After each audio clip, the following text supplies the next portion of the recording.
Hey there. We're going to work on some quads and calves today and a little bit of knees because we're kind of connecting into that joint. So we're going to just do some knee cars but in a slightly different position. So the rotation is the same. So when you rotate, you kind of I think about tracing as wide of an oval as I can with my foot this way. But you're trying to roll the tibia side to side. So it isn't really about the ankle, but I guess when you start off, it's easier to think about the ankle. But we're going to do it behind us, which I'm so sorry, but it always really does get people confused a little bit. But the reason we're doing it behind us is because it's going to work the quad tissues more than the hamstring tissues. So you're going to try to stand with your legs flat. And if you have a hard time keeping that knee from poking forward and you don't want to think about it, you can just put your knee in front of a bench or a bench in front of your knee. And then you're going to do those cars. So you're going to turn the tibia in. I kind of like the bench too because you can keep your quad on it and not roll it around. So we don't want to roll the femur. This bone isn't moving. So turning that foot in as far as it goes, you're going to bend as far as it goes.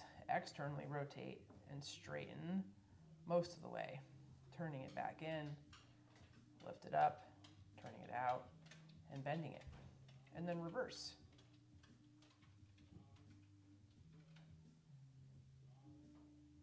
Cool. All right, so other leg. Bend your knee, turn the foot in, and around you go. Turning it in, bend as far as it goes, turn it out, and down, and then reverse. And there you go. Okay, knee cars, check. Let's also do some hip cars. So we're gonna do some standing hip cars right now. If you need something to balance with, that's a good idea. I think I wanna use, if I can find it, a foam roller. These people, there it is. These people that I live with, the small ones. Okay, so I'm just going to use this as an honesty stick. So when you are doing single leg work and you don't want your pelvis involved, you have to keep your pelvis shifted over. So it's nice and straight. You know, this axis is parallel to the floor, and you're going to shift it over so that it's right over the center of your foot. And you can kind of test it out by lifting this leg up out to the side. And if you don't fall over, then you're balanced. Okay, so we're going to squeeze across our body, tightening these adductor muscles. Lift that leg up as high as it goes, turn it out, come around to the side. So this is where everybody likes to go like this. That's not your hip moving, that's your standing leg and back and pelvis. So keep all that stuff totally locked in, nice and flat. If you want, you can move this to this side, keep this hip on it, basically, and then turn it in and pull it back behind you. So you're squeezing your butt here. This thigh should be slightly behind the standing thigh. Then go back out. Same thing, lifting it up without lifting this hip. You can push down on the hip bone here. Doesn't go too far for most of us. Out we go. Lift this up, foot forward, squeeze around, come down. Let's do the other leg and then come back to this leg. Okay, so you can keep this hip on this foam roller if you want to. Squeezing, rotating, out to the side, internally rotating, coming back around, and then going out this way, lifting it up, pull the foot forward, come around, and down. Okay, on the other side again. And squeeze, lift, rotate, pull it back, and squeeze, and go back the other way. Pulling this knee back as far as you can, foot forward, and then going around. Don't let it start wandering forward before it's time. Okay, other side. I can hear my 1-year-old getting into trouble up there. That kid. Out and around the side. Back down. She gets into everything. She's like living with a monkey. And back around. Okay. Hips and knees. Check, check, check. So we're gonna go stretch your quads out. So you guys are gonna need a pillow for your knee or a pad. yoga pad, yoga mat, pillow, whatever works. And then you're going to need something that you can put your foot up on. You can use a wall. I like to curl my toes under this way when I do the wall personally because it's easier to push into it. You can use yoga blocks. You can stack up some yoga blocks. You just want to make sure that the height is such that you can open up the front of the hip. Okay, so here we go. Ba-doom. All right, so in we go. I've got this foam roller just to make this a little bit easier for myself. All right, make sure we get a nice stretch going on, but that there's no pain in your knee. If you've got pain in your knee, you unfortunately have to kind of just move out a little bit. You know, it might be disappointing, the stretch that goes out of your quad when you do that, but there's some deeper tissues that are getting stretched. That's why it hurts. Oh, I just hit my broken toe. Ouch. I tell you, don't kick walls. They always win.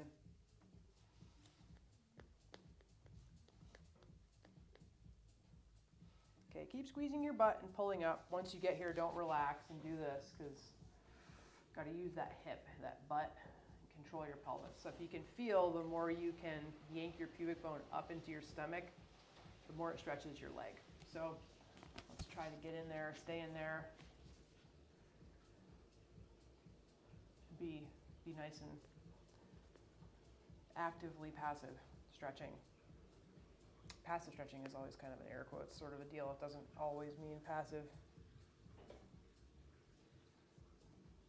Unless you're fortunate enough to just have someone around to stretch you, your own private Thai masseuse. Has anyone ever lived with a masseuse? It's never any good because they're so busy at work they don't want to give you a massage at all. Everyone thinks that would be great. It's not. They don't do it.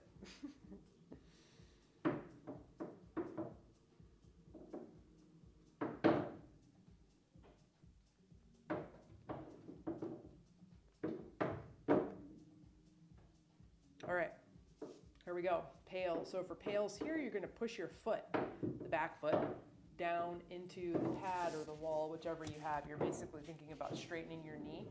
So push away. And you're going to ramp that up to as high intensity of an effort as you can and hold. We're going to try to max this out here, meaning that we can't keep doing this because it's too hard. And go ahead and relax. Okay, now the part that usually gives people a Charlie horse. Try to pull your foot up off of the pad and hold it. If you want to, you can just lean ever so slightly forward and see if the foot can kind of come off. Try not to cramp though. Be sneaky about it. Trying to tell your body what it's doing. Okay, relax. Oh, I hope you guys got away without a cramp. If not, I understand. Just going to go 20 more seconds here.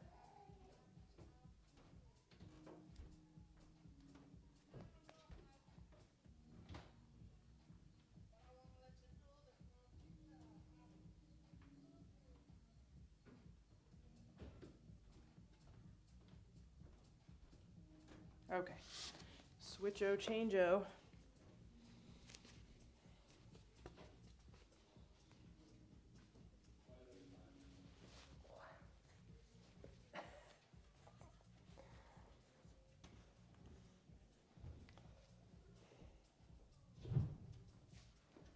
Okay, don't forget, pull up in the pelvis, squeeze your butt, get a nice stretch. Don't be, surprised if you have to adjust this because you have two different legs. So one leg might be better off than the other one.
Okay, ready? We're going to start that pressure. Trying to ramp this up.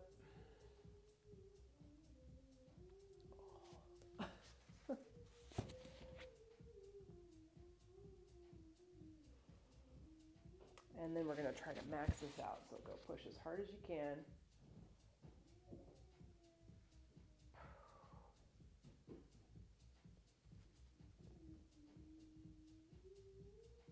And relax. All right, try to lift it up and hold.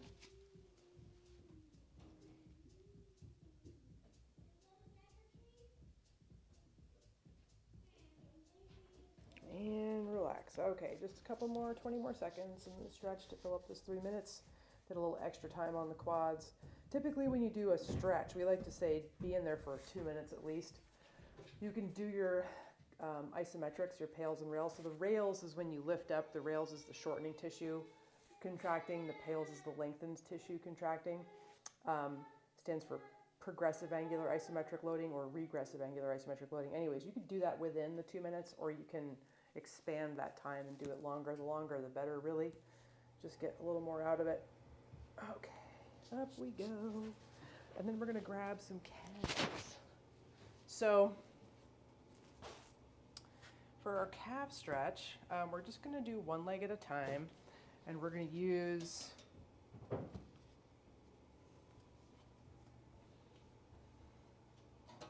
a wall or something so that when we do our pales, you've got something to push against. Otherwise, it's really hard to not do a calf raise. It's sort of impossible. All right. So check that back foot. Try to make it straight initially, but then move around a little bit and see, like, toes in more might hurt you more, and then you might have more effect toes out. So try to find a spot that feels like it needs it the most. Be charitable here. Charitable stretching. Make sure that back leg is straight, knee-wise, so that we're actually getting up high into the calf, up to where it gets into the knee. So I'm kind of, in case you haven't noticed yet, trying to do the major players that tie into the knee today.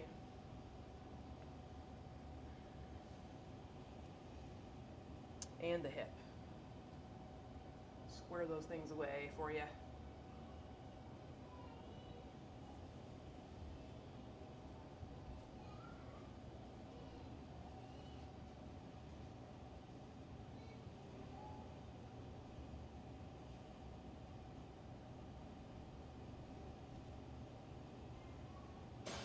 All right, let's push down with this back foot. Oh, like we're trying to push the wall over.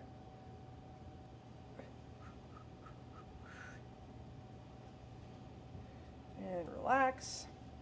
And then rails by trying to lift the toes off the floor into the foot, driving the heel down harder, pulling the knee closer to the floor as well. So we're not backing up to pull the toes off. That's a lift off. We're just pulling in this deep position from both directions, trying to close the angle even more. And relax. All right. Let's grab some ankle cars.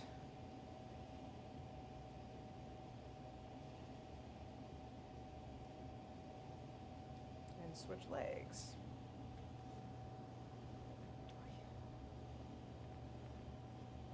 Mm-hmm.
All right, let's start that Pales effort now, pushing super hard.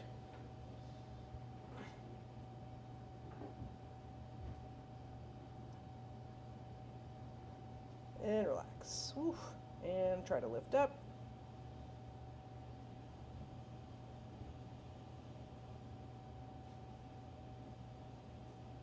And relax. Grab a couple ankle cars here. Okay, that's it for this little shorty, and I'll see you with the next class for hip extension, basically allowing you to train your glutes better. So if you can't work your butt, your butt's flat, you have a hard time training your butt, it doesn't grow, one of the good reasons could be that you don't have hip extension, which is this. Okay, so that's what's next.